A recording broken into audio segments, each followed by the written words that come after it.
வைகுண்ட ஏகாதசியை முன்னிட்டு பூலோக வைகுண்டமான ஸ்ரீரங்கம் ரங்கநாதர் கோவிலில் சொர்க்கவாசல் திறப்பு விழா கோலாகலமாக நடைபெற்றது. அதிகாலை மூலஸ்தானத்தில் இருந்து ரத்ன அங்கி முத்துக்கொண்டை அணிந்து சிறப்பு அலங்காரத்தில் நம்பெருமாள் புறப்பாடானார்.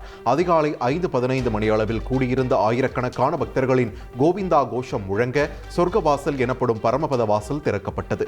அப்போது தங்கப்பல்லக்கில் எழுந்தருளிய நம்பெருமாள் சொர்க்கவாசல் வழியாக வெளியே வந்து பக்தர்களுக்கு அருள் பாலித்தார்.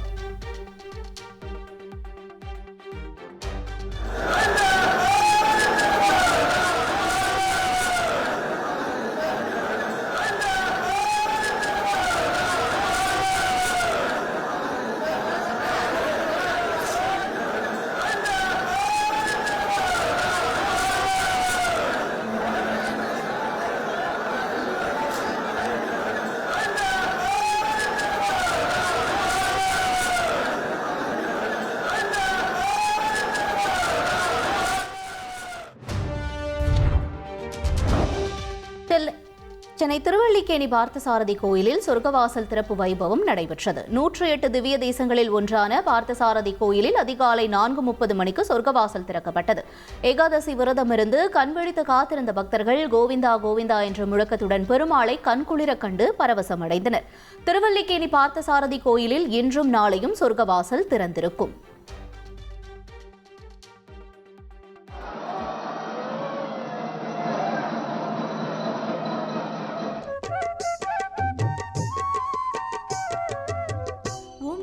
श्री वेंकटेशा ओम नमो श्री श्रीनिवासा ओम नमो श्री वेंकटेशा ओम नमो श्री श्रीनिवासा उन्न तिरुनामम सोन्नेन ईसा सोल्ल सोल्ल इनित्तदु सर्वेसा सोल्ल सोल्ल इनित्तदु सर्वेसा ओम नमो श्री वेंकटेशा ओम नमो श्री श्रीनिवासा. தமிழகம் முழுவதும் வைகுண்ட ஏகாதசியை ஒட்டி பெருமாள் கோவில்களில் சொர்க்கவாசல் திறப்பு வைபவம் வெகு சிறப்பாக நடைபெற்றது. ஈரோடு மாவட்டம் பவானி கூடுதுறையில் உள்ள ஆதிகேசவ பெருமாள் கோவில், செங்கல்பட்டு மாவட்டம் சிங்கப்பெருமாள் கோவிலில் உள்ள பாடலாத்ரி நரசிம்ம பெருமாள் கோவில், விழுப்புரம் மாவட்டம் பஞ்சவடியில் உள்ள மத்திய திருப்பதி கோவில், மயிலாடுதுறையை அடுத்த திரு இந்தலூரில் உள்ள பரிமள ரெங்கநாதர் கோவிலில் சொர்க்கவாசல் திறக்கப்பட்டுள்ளது.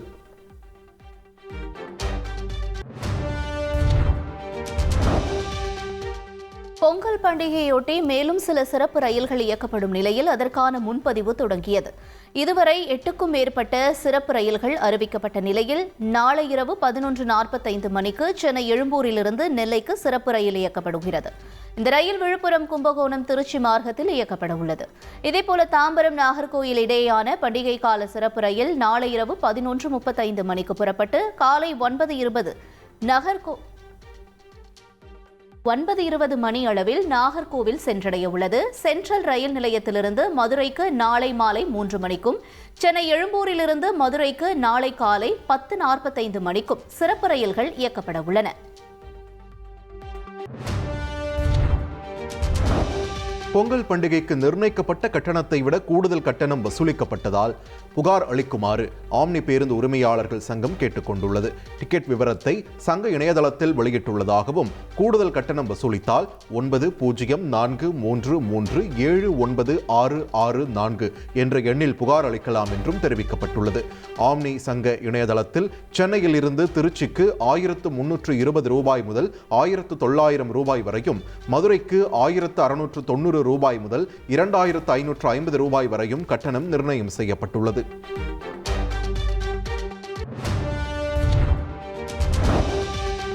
ஈரோடு கிழக்கு தொகுதி இடைத்தேர்தலுக்கான வேட்புமனு தாக்கல் இன்று தொடங்குகிறது. காலை 11 மணி முதல் மதியம் 3 மணி வரை வேட்புமனு தாக்கல் செய்யப்பட உள்ளது.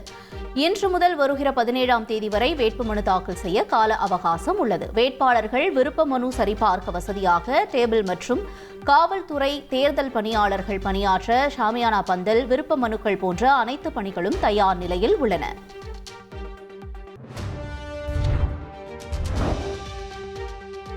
ஈரோடு கிழக்கு இடைத்தேர்தல் நெருங்கும் நிலையில் வழக்குகள் ரெய்டு என அதிமுகவுக்கு அழுத்தம் கொடுக்கப்படுகிறதா என்ற கேள்வி எழுந்துள்ளது. சமீப காலமாக அதிமுக குறித்து அதிகம் விமர்சிக்காத பாஜக மாநில தலைவர் அண்ணாமலை அதிமுக முன்னெடுத்த அண்ணா பல்கலைக்கழக மாணவி பாலியல் விவகார போராட்டங்களை வரவேற்றுள்ளார். இதே விவகாரத்தில் அண்ணாமலை தன்னை சாட்டையால் அடித்துக் கொண்டதை மற்ற கட்சிகள் விமர்சித்த நிலையில் அதிமுக மட்டும் விமர்சிக்கவில்லை. ஆகையால் பாஜகவுடன் அதிமுக இணக்கம் காட்டுவதாகவும் குறிப்பிடும் அரசியல் விமர்சகர்கள் ஈரோடு இடைத்தேர்தலில் இரு கட்சிகளும் எடுக்கும் முடிவுகள் குழப்பங்களுக்கு விடை சொல்லும் என்றும் தெரிவித்துள்ளனர். தமிழக வெற்றிக் கழகத்தின் மாவட்ட பொறுப்பாளர்கள் கூட்டம் இன்று நடைபெறவுள்ளது. சென்னை பனையூர் அலுவலகத்தில் நடைபெறவுள்ள கூட்டத்தில் 100 மாவட்ட செயலாளர்கள் வாக்கெடுப்பு மூலம் தேர்வு செய்யப்பட உள்ளனர். மாவட்ட செயலாளர்கள், அணி தலைவர்கள் இன்று இறுதி செய்யப்பட உள்ளனர். தற்போது நியமனம் செய்யப்படும் நபர்கள் மாவட்டங்களில் கட்சியின் உட்கட்டமைப்பு நிர்வாகிகளை எப்படி நியமனம் செய்ய வேண்டும் என்பது தொடர்பாகவும் இன்றைய ஆலோசனைக் கூட்டத்தில் பேசப்பட உள்ளதாக தகவல் வெளியாகியுள்ளது.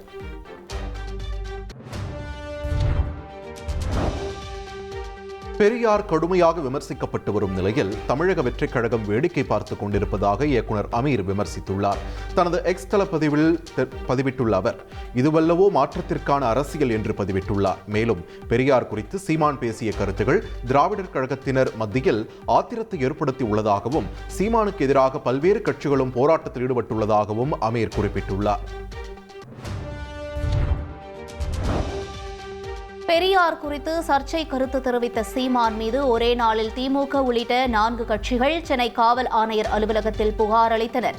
திமுக சட்டத்துறை மாநில துணைச் செயலாளர் மருது கணேஷ், திமுக நிர்வாகி ரகு, தமிழர் முன்னேற்றப் படை தலைவர் வீரலட்சுமி, திராவிட விடுதலை கழகத்தின் மாவட்ட செயலாளர் உமாபதி ஆகியோர் தனித்தனியாக சீமான் மீது நடவடிக்கை எடுக்க கோரி சென்னை காவல் ஆணையர் அலுவலகத்தில் புகார் அளித்துள்ளனர். சீமான் மீது ஒரே நாளில் சென்னை காவல் ஆணையர் அலுவலகத்தில் 4 புகார்கள் குவிந்தன. தேசிய பாதுகாப்பு சட்டத்தை பார்த்தவன் என்பதால் எந்த வழக்கையும் சந்திக்க தயாராக உள்ளதாக நாம் தமிழர் கட்சியின் தலைமை ஒருங்கிணைப்பாளர் சீமான் தெரிவித்துள்ளார். புதுச்சேரியில் செய்தியாளர்களிடம் பேசிய அவர், பெரியார் குறித்த கருத்து விவகாரத்தில் தன் மீது கொடுக்கப்படும் புகார்களை சட்ட ரீதியில் எதிர்கொள்வேன் என்றும் கூறினார்.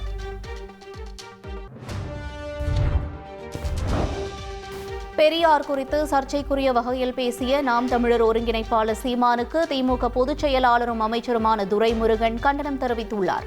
இது தொடர்பாக அவர் வெளியிட்டுள்ள அறிக்கையில், அறிவியல்களின் அவதூறுகளால் பெரியாரின் புகழை மறைக்க முடியாது என்றும், பெரியார் பற்றி அவதூறு பரப்பி விளம்பரம் தேட நினைக்கும் இழிவான மலிவான அரசியல் பேர் வழிகளை புறக்கணிப்போம் என்றும் குறிப்பிட்டுள்ளார். தமிழ்நாட்டின் அமைதியை குலைக்க நினைத்தால் சட்டம் தன் கடமையை செய்யும் என அமைச்சர் துரைமுருகன் தெரிவித்திருக்கிறார்.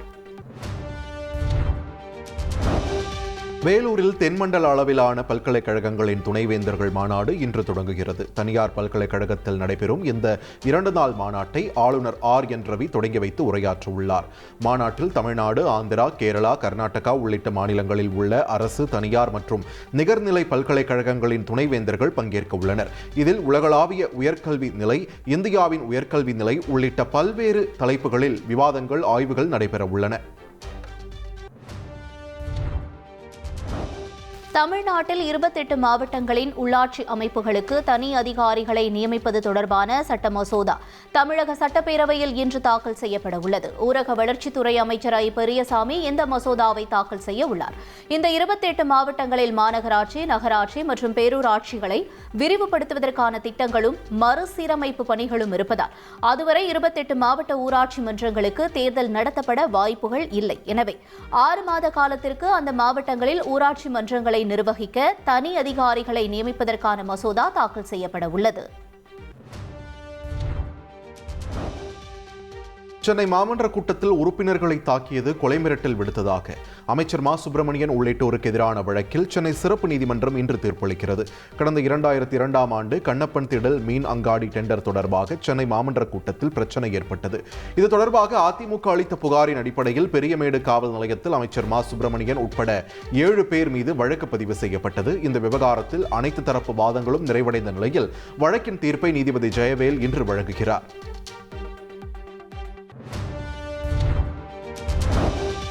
அண்ணா பல்கலைக்கழக மாணவி பாலியல் வன்கொடுமை வழக்கு தொடர்பாக உச்சநீதிமன்றத்தில் தமிழக அரசு மேல்முறையீடு மனு தாக்கல் செய்துள்ளது. அண்ணா பல்கலை மாணவி பாலியல் தாக்குதல் வழக்கில் சிபிஐ விசாரணை கோரிய மனுக்களை விசாரித்த சென்னை உயர்நீதிமன்றம் இந்த விவகாரத்தில் சென்னை காவல் ஆணையர் மீது நடவடிக்கை எடுக்க வேண்டும் என உத்தரவு பிறப்பித்தது. இந்த உத்தரவை ரத்து செய்ய கோரி தமிழக அரசு தாக்கல் செய்த மேல்முறையீட்டு மனுவை உச்சநீதிமன்றம் விரைவில் விசாரிக்க உள்ளது.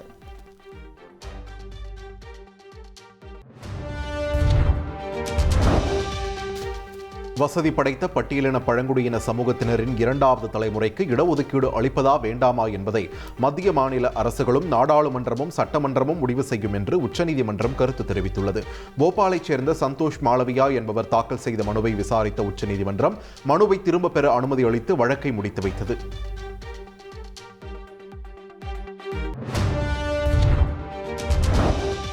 முதலமைச்சர் பெயரை பயன்படுத்தி நடத்தப்படும் செல்போன் ரீசார்ஜ் மோசடி குறித்து பொதுமக்கள் எச்சரிக்கையுடன் இருக்க வேண்டும் என சைபர் குற்றத்தடுப்பு பிரிவு போலீசார் அறிவுறுத்தியுள்ளனர். தமிழக முதலமைச்சர் பெயரை பயன்படுத்தி 3 மாதத்திற்கான ரீசார்ஜ் தொகையாக 7489 அனுப்பப்பட்டுள்ளதாக பொதுமக்களுக்கு மோசடி குறுஞ்செய்திகள் வருவதை சைபர் போலீசார் கண்டறிந்துள்ளனர். இந்த இணைப்புகளை கிளிக் செய்ய வைத்து நிதி விவரங்கள் போன்ற தனிப்பட்ட தகவல்களை சைபர் குற்றவாளிகள் திருடலாம் என எச்சரித்துள்ள போலீசார் 1930 என்கிற கட்டணமில்லா தொலைபேசி எண்ணிலோ சைபர் கிரைம் இணையதளத்திலோ புகார் பதிவு செய்யலாம் என்றும் தெரிவித்துள்ளனர். உச்சநீதிமன்றத்தின் பெயரில் உருவாக்கப்பட்டுள்ள போலி இணையதளங்கள் குறித்து எச்சரிக்கையுடன் இருக்குமாறு பொதுமக்களுக்கு உச்சநீதிமன்றம் அறிவுறுத்தியுள்ளது. அதில் உச்சநீதிமன்றத்தின் பெயரில் போலி இணையதளங்கள் உருவாக்கப்பட்டு தனிநபர் விவரங்கள், நம்பகமான தரவுகள் கேட்கப்படுவது குறித்து எச்சரிக்கையுடன் இருக்க வேண்டும் என்றும் இதுபோன்ற போலி இணையதளங்களை திறக்க வேண்டாம் என்றும் தெரிவிக்கப்பட்டுள்ளது. உச்சநீதிமன்ற பதிவாளர் அலுவலகம் ஒருபோதும் தனிநபர் விவரங்களையும் நம்பகமான தரவுகளையும் கேட்காது என்றும் இந்த விவகாரம் தொடர்பாக காவல்துறையிடம் புகார் அளிக்கப்பட்டு குற்றவாளிகளை சட்டத்திற்கு முன் நிறுத்த நடவடிக்கை எடுக்கப்பட்டுள்ளதாகவும் தெரிவிக்கப்பட்டுள்ளது. அரசியலுக்கு நல்லவர்கள் நிரந்தரமாக வர வேண்டும் என்று பாட்காஸ்ட் நேர்காணலில் பிரதமர் மோடி தெரிவித்தார். சிரோதா குழுமத்தின் இணை நிறுவனர் நிகில் காமத் கேட்ட பல்வேறு கேள்விகளுக்கு பிரதமர் மோடி பதிலளித்துள்ளார். அரசியல்வாதியாக விரும்பும் இளைஞர்களுக்கு சிறப்பு திறமைகள் இருக்க வேண்டுமா என்ற கேள்விக்கு அரசியலுக்கு நல்லவர்கள் நிரந்தரமாக வர வேண்டும் எனவும் ஆசைக்காக அல்லாமல் தொலைநோக்கு திட்டத்துடன் வர வேண்டும் என்றும் அவர் பதிலளித்துள்ளார்.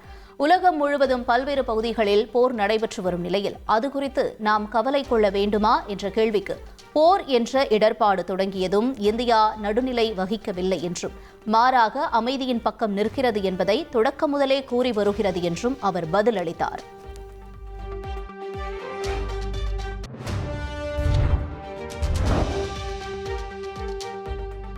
போலி வாக்காளர்கள் தொடர்பான ஆம் ஆத்மியின் புகார் குறித்து விசாரிக்குமாறு டெல்லி தலைமை தேர்தல் அதிகாரிக்கு தேர்தல் ஆணையம் உத்தரவிட்டுள்ளது. கெஜ்ரிவால் போட்டியிடும் புதுடெல்லி தொகுதியில் ஆம் ஆத்மி கட்சிக்கு ஆதரவான வாக்குகள் நீக்கப்பட்டதோடு பாஜகவிற்கு ஆதரவான வாக்குகள் சேர்க்கப்பட்டிருப்பதாக ஆம் ஆத்மி சார்பில் தேர்தல் ஆணையத்தில் புகார் அளிக்கப்பட்டது. இதுகுறித்து உரிய விசாரணை நடத்தி தேர்தல் நடத்தை விதிமுறைகளுக்கு உட்பட்டு உரிய நடவடிக்கை எடுக்குமாறு டெல்லி தேர்தல் அதிகாரிக்கு இந்திய தேர்தல் ஆணையம் உத்தரவிட்டுள்ளது.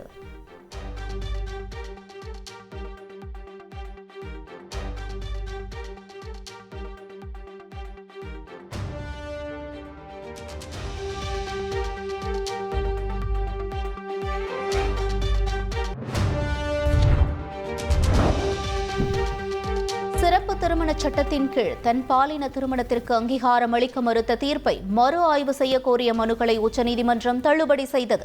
கடந்த 2023 தன் பாலின திருமணத்திற்கு சிறப்பு திருமண சட்டத்தின் கீழ் அங்கீகரிக்க கோரிய மனுக்களை உச்சநீதிமன்றம் விசாரித்து தீர்ப்பு வழங்கியது. அதில் தன்பால் திருமணத்திற்கு அங்கீகாரம் அளிப்பது குறித்து நாடாளுமன்றம் முடிவு செய்யும் என்று குறிப்பிடப்பட்டது. இந்நிலையில் அந்த தீர்ப்பை மறு ஆய்வு செய்ய கோரிய மனுக்களை 5 நீதிபதிகள் கொண்ட உச்சநீதிமன்ற அமர்வு விசாரித்தது. இதில் 2023 அளித்த தீர்ப்பில் எந்தவித தவறும் இல்லை என்பதால் அதனை மறு ஆய்வு செய்ய எந்த முகாந்திரமும் இல்லை என கூறிய நீதிபதிகள் மனுக்களை தள்ளுபடி செய்தனர்.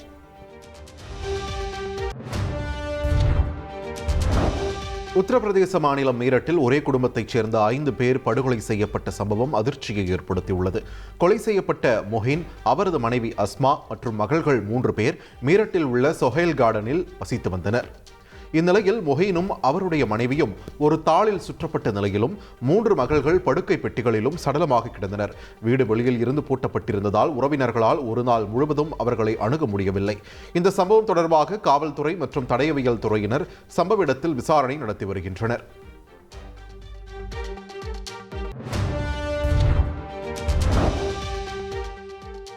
திருப்பதி கூட்ட நெரிசலில் சிக்கி பக்தர்கள் உயிரிழந்த சம்பவத்தில் டிஎஸ்பி உள்ளிட்ட 2 பேரை சஸ்பெண்ட் செய்து ஆந்திர முதலமைச்சர் சந்திரபாபு நாயுடு உத்தரவிட்டுள்ளார். திருப்பதியில் ஆய்வு மேற்கொண்ட பிறகு செய்தியாளரிடம் பேசிய அவர், தேவஸ்தான இணை நிர்வாக அதிகாரி, தேவஸ்தான முதன்மை பாதுகாப்பு மற்றும் கண்காணிப்பு துறை அதிகாரி, திருப்பதி எஸ்பி சுப்பராயுடு ஆகியோர் பணியிட மாற்றம் செய்யப்பட்டுள்ளதாக கூறினார். கூட்ட நெரிசலில் சிக்கி மரணமடைந்தவர்களின் குடும்பத்தாருக்கு தலா 25 லட்சம் ரூபாய் இழப்பீடுடன் குடும்பத்தில் ஒருவருக்கு தேவஸ்தானத்தில் ஒப்பந்த அடிப்படையில் வேலை வழங்கப்படும் என்றும் கூறியுள்ளார்.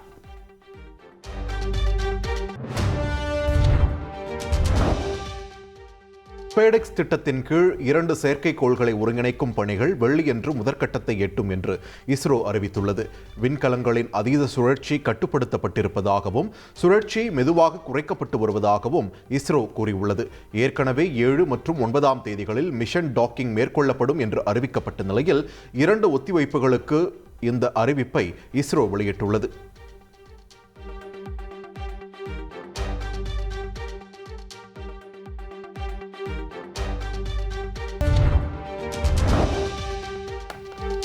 விழுப்புரம் மாவட்ட சிறையில் கைதிகளை பார்க்க வருபவர்கள் எக்காரணத்தை கொண்டும் செல்போன் பயன்படுத்த அனுமதிக்கக்கூடாது என சிறைத்துறை அதிகாரிகளுக்கு மாவட்ட ஆட்சியரும் நீதிபதிகளும் அறிவுறுத்தியுள்ளனர். விழுப்புரம் அருகே வேடம்பட்டில் உள்ள மாவட்ட சிறைச்சாலையில் ஆட்சியர் பழனி, மாவட்ட முதன்மை அமர்வு நீதிபதி மணிமொழி, சார்பு நீதிபதி ஜெயச்சந்திரன், தலைமை குற்றவியல் நீதிபதி புஷ்பராணி ஆகியோர் ஆய்வு செய்தனர். பார்வையாளர்களின் வருகை பதிவேட்டை பார்வையிட்டு கைதிகளுக்கு வழங்கப்படும் உணவுகளை பார்த்த பின்பு குடிநீர், கழிவறை போன்ற அடிப்படை வசதிகள் குறித்து ஆய்வு மேற்கொண்டனர்.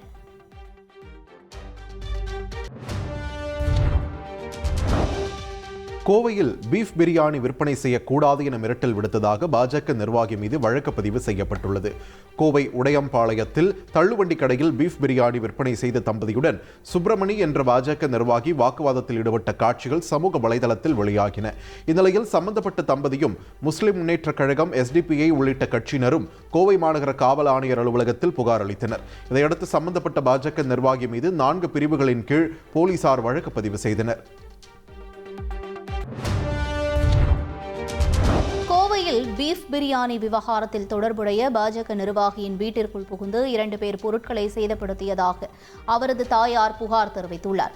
பீஃப் பிரியாணி விற்ற ரவிக்குமார், ஆபிதா தம்பதிக்கு ஆதரவு தெரிவித்து பல்வேறு அமைப்பினர் கோவை மாநகர காவல் ஆணையாளர் அலுவலகத்தில் பாஜக நிர்வாகி சுப்பிரமணி மீது புகார் அளித்தனர். போலீசார் வழக்கு பதிவு செய்ததை கண்டித்து பொதுமக்கள் சாலை மறியலில் ஈடுபட்டனர். சுப்பிரமணியின் வீட்டிற்குள் 2 பேர் நுழைந்து தகாத வார்த்தைகளால் பேசி வீட்டிலிருந்த பொருட்களை சேதப்படுத்தியதாக அவரது தாயார் துணை ஆணையரிடம் புகார் தெரிவித்தார்.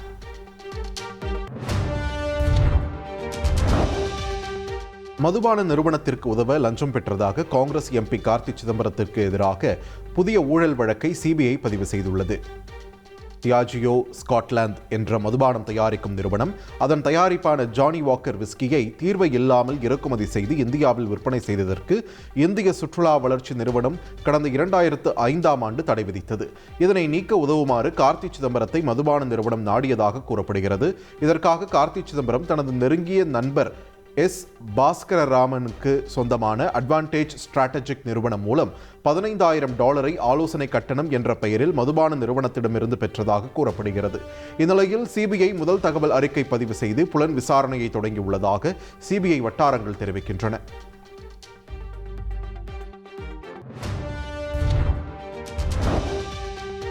ஓசூர் நீதிமன்றத்திற்கு கொலை குற்றவாளிகளுக்கு பாதுகாப்பாக துப்பாக்கியோடு வந்த தனியார் பாதுகாவலர்களை போலீசார் கைது செய்தனர். 5 கை துப்பாக்கிகள், 2 சொகுசு கார்களை போலீசார் பறிமுதல் செய்தனர். புலதாசபுரம் கிராமத்தில் கர்நாடகாவைச் சேர்ந்த ரேவந்த்குமார் என்ற இளைஞர் வெட்டி கொல்லப்பட்ட வழக்கு தொடர்பாக ரோஹித்குமார் என்கிற ரேவண்ணா உட்பட 10 பேர் கைது செய்யப்பட்ட நிலையில் ரோஹித்குமார் உள்ளிட்ட 5 பேர் ஜாமீனில் வெளியே வந்தனர். இந்நிலையில் ஓசூர் நீதிமன்றத்தில் கையெழுத்திட சொகுசு காரில் துப்பாக்கி ஏந்திய தனியார் பாதுகாவலர்களுடன் வந்தது தெரியவந்தது. இதனையடுத்து அவர்களை போலீசார் கைது செய்தனர்.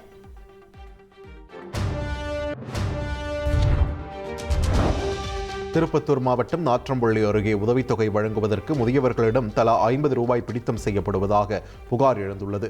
புதுப்பேட்டை பகுதியைச் சேர்ந்த விஜயகுமார் கடந்த 5 வருடங்களாக பேங்க் ஆஃப் பரோடாவின் கஸ்டமர் சர்வீஸ் என்ற பெயரில் கிராம மக்களுக்கு முதியோர் உதவித்தொகை, கைம்பெண் உதவித்தொகை உள்ளிட்டவற்றை வழங்கி வருகிறார்.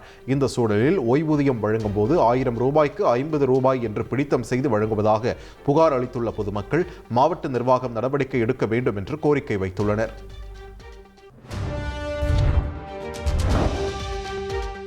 இந்திய கிரிக்கெட் அணியின் பயிற்சியாளர் கம்பீர் ஒரு நயவஞ்சகர் என முன்னாள் கிரிக்கெட் வீரர் மனோஜ் திவாரி கடுமையாக விமர்சித்துள்ளார்.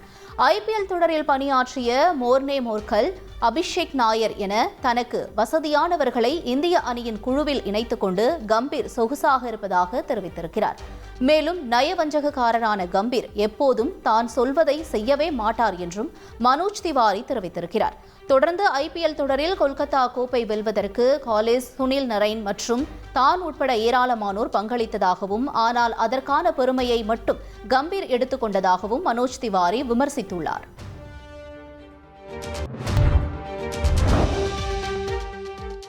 சென்னை IIT வளாகத்தில் இளையராஜாவின் குரலை கேட்டு மாணவர்கள் உற்சாகமடைந்தனர். சென்னை IITயில் சாரங் எனப்படும் கலாச்சார திருவிழாவின் தொடக்க நிகழ்ச்சி திறந்தவெளி அரங்கத்தில் நடைபெற்றது. இந்த நிகழ்ச்சியில் பங்கேற்ற ஆளுநர் RN ரவி, இளையராஜா உள்ளிட்டோருக்கு பாரம்பரிய கலை நிகழ்ச்சிகள் மூலம் சிறப்பான வரவேற்பு அளிக்கப்பட்டது.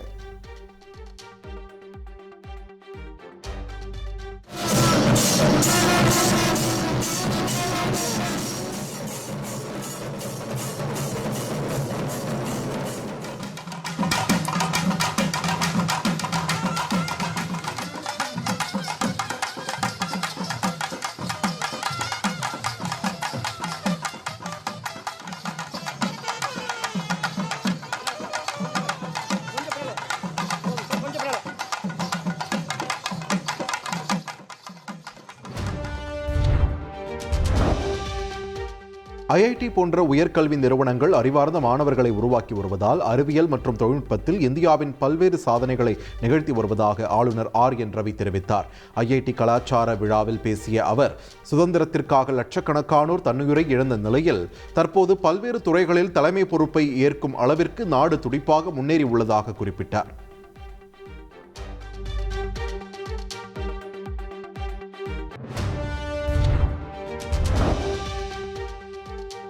அதிமுக பொதுச் செயலாளராக எடப்பாடி பழனிசாமி தேர்வு செய்யப்பட்டது குறித்து விசாரணை நடத்த தேர்தல் ஆணையத்திற்கு சென்னை உயர்நீதிமன்றம் இடைக்கால தடை விதித்துள்ளது. அதிமுக பொதுச் செயலாளராக எடப்பாடி பழனிசாமி தேர்வு செய்யப்பட்டதை அங்கீகரிக்கக்கூடாது என முன்னாள் MP ரவீந்திரநாத் மற்றும் KC பழனிசாமி ஆகியோர் தேர்தல் ஆணையத்தில் மனு அளித்தனர். விசாரணைக்கு தடை கோரி எடப்பாடி பழனிசாமி மனு தாக்கல் செய்தார். வழக்கை விசாரித்த நீதிபதிகள் தேர்தல் ஆணையத்தின் விசாரணைக்கு இடைக்கால தடை விதித்ததுடன் மனுவுக்கு ஜனவரி 27ஆம் தேதிக்குள் பதிலளிக்க தேர்தல் ஆணையத்திற்கு உத்தரவிட்டனர்.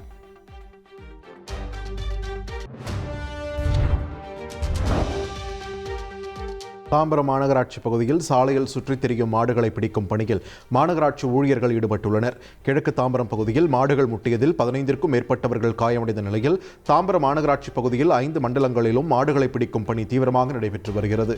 பிடிக்கப்படும் மாடுகள் கூடுவாஞ்சேரியில் உள்ள காப்பகத்திற்கு அனுப்பி வைக்கப்படுகின்றன. கிட்டத்தட்ட மஞ்சு விரட்டு போட்டி போன்று பாய்ந்த மாடுகளை மாநகராட்சி ஊழியர்கள் மடக்கி பிடித்தனர்.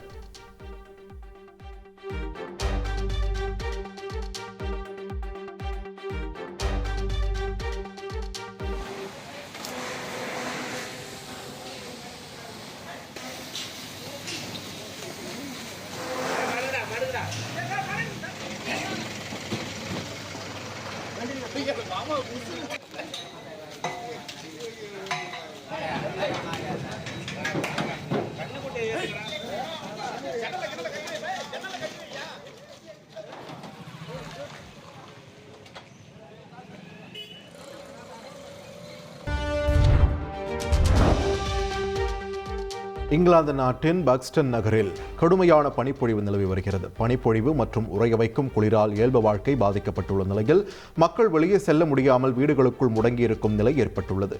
சாலை முழுவதும் பனிகள் குவிந்திருப்பதால் போக்குவரத்தும் கடுமையாக பாதிக்கப்பட்டுள்ளது.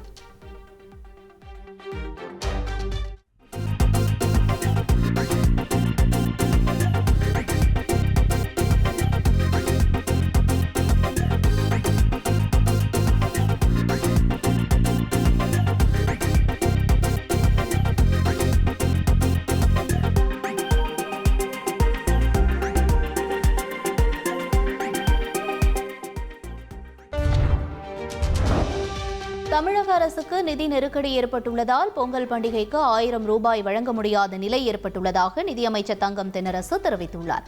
சட்டப்பேரவையில் பேசிய தங்கம் தென்னரசு பல்வேறு திட்டங்களுக்கான நிதியை மத்திய அரசு நிலுவையில் வைத்திருப்பதாக கூறியுள்ளார். நிதிச்சுமை காரணமாக பொங்கலுக்கு 1000 ரூபாய் வழங்க முடியவில்லை என அரசு கூறுவது கட்டுக்கதை என விமர்சித்த பாஜக மாநில தலைவர் அண்ணாமலை உடனடியாக 1000 ரூபாய் பொங்கல் பரிசு வழங்க வேண்டும் என்று வலியுறுத்தியுள்ளார். 1000 ரூபாய் கொடுக்கவில்லை என்றால் ஆட்சியை விட்டு விலகுங்கள் என்றும் அண்ணாமலை தெரிவித்திருக்கிறார். கேரளாவில் பேருந்து பயணத்தின் போது திடீரென உடல்நிலை பாதிக்கப்பட்ட பெண்ணை உடனடியாக மருத்துவமனைக்கு கொண்டு சென்று சேர்த்த பேருந்து ஓட்டுநர் மற்றும் நடத்துனருக்கு பாராட்டுகள் குவிந்து வருகின்றன. எர்ணாகுளத்திலிருந்து திருவனந்தபுரம் நோக்கி சென்ற அரசு பேருந்தில் 60 வயது பெண்ணுக்கு உடல்நலம் பாதிக்கப்பட்டது. அவரை பேருந்தின் ஓட்டுநர் அருகில் உள்ள தனியார் மருத்துவமனைக்கு அழைத்து சென்று சிகிச்சைக்காக அனுமதித்தார். மாரடைப்பு அறிகுறியுடன் காணப்பட்ட நிலையில் துரிதமாக செயல்பட்டு மருத்துவமனைக்கு கொண்டு சென்றதால் அவர் காப்பாற்றப்பட்டார்.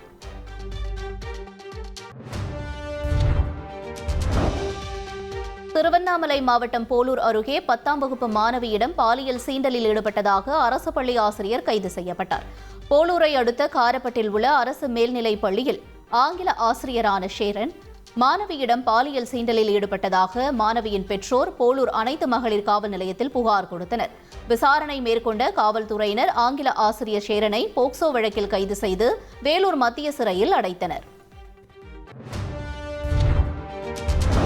பாலியல் புகாரில் சிக்கிய ஆசிரியர் பல்கலைக்கழக முன்னாள் பதிவாளரிடம் சுமார் 3 மணி நேரம் போலீஸ் விசாரணை நடத்தினர். மதுரை மாவட்டம் திருமங்கலம் அருகே தனியார் கல்வியியல் கல்லூரி பெண் முதல்வருடன் எடுத்த புகைப்படத்தை தவறாக சித்தரித்து அவரிடம் ஆபாசமாக பேசியதாக தமிழ்நாடு ஆசிரியர் பல்கலைக்கழக முன்னாள் பதிவாளர் ராமகிருஷ்ணன் மீது புகார் எழுந்தது. இதன் பேரில் அவர் சஸ்பெண்ட் செய்யப்பட்ட நிலையில் முன்ஜாமீன் கோரி மெட்ராஸ் உயர்நீதிமன்ற மதுரை அமர்வில் மனு தாக்கல் செய்தார். விசாரணைக்கு நேரில் ஆஜராக நீதிபதிகள் உத்தரவிட்ட நிலையில் திருமங்கலம் மகளிர் காவல் நிலையத்தில் ராமகிருஷ்ணனிடம் போலீசார் விசாரணை நடத்தினர். திருச்செந்தூரை தொடர்ந்து குலசேகரன்பட்டினம் கடற்கரையில் தொடர் கடல் அரிப்பால் பனைமரங்கள் சாய்ந்து விழுந்தன. கடந்த சில வாரங்களாக திருச்செந்தூர் சுப்பிரமணிய சுவாமி கோவில் முன்புள்ள கடற்கரையில் கடல் சீற்றம் அதிகமாக காணப்பட்டதால் பக்தர்கள் நீராடும் பகுதியில் அதிக அளவில் கடல் அரிப்பு ஏற்பட்டது. இந்நிலையில் குலசேகரன்பட்டினம் கடற்கரையிலும் கடல் அரிப்பு ஏற்பட்டு வருகிறது. இதனால் கடற்கரையோரம் உள்ள 10க்கும் மேற்பட்ட பனைமரங்கள் சாய்ந்து கடலுக்குள் விழுகின்றன. கடற்கரையோரம் தடுப்புச் சுவர் அமைத்து கடல் அரிப்பை தடுக்க பொதுமக்கள் கோரிக்கை விடுத்துள்ளனர்.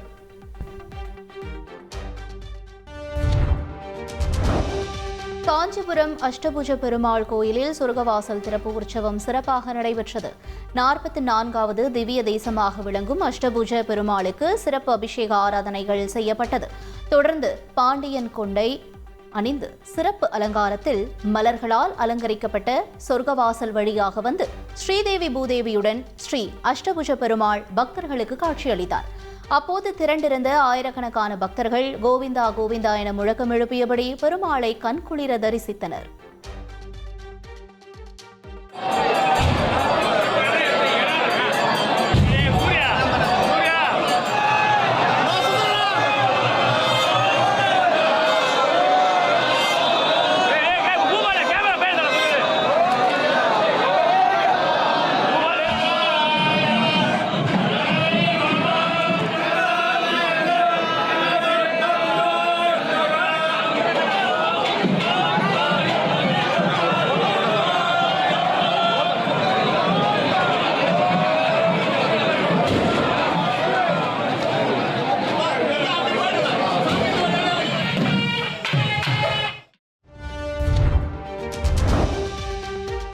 காட்டுத்தீ காரணமாக அமெரிக்காவின் லாஸ் ஏஞ்சல்ஸ் நகரமே புகைமண்டலமாக காட்சியளிக்கிறது. காற்றில் சாம்பல் மற்றும் கருந்துகள்கள் காணப்படுவதால் குழந்தைகள், முதியவர்களின் உடல் நலன் பாதிக்கப்படும் என்று அமெரிக்க சுகாதாரத்துறை தெரிவித்துள்ளது. நுரையீரல் மற்றும் இதய நோய் தாக்குவதற்கு அதிக வாய்ப்புகள் உள்ளதால் அரசின் வழிகாட்டு நெறிமுறைகளை பொதுமக்கள் கடைபிடிக்க வேண்டும் என்றும் அதிகாரிகள் கூறியுள்ளனர்.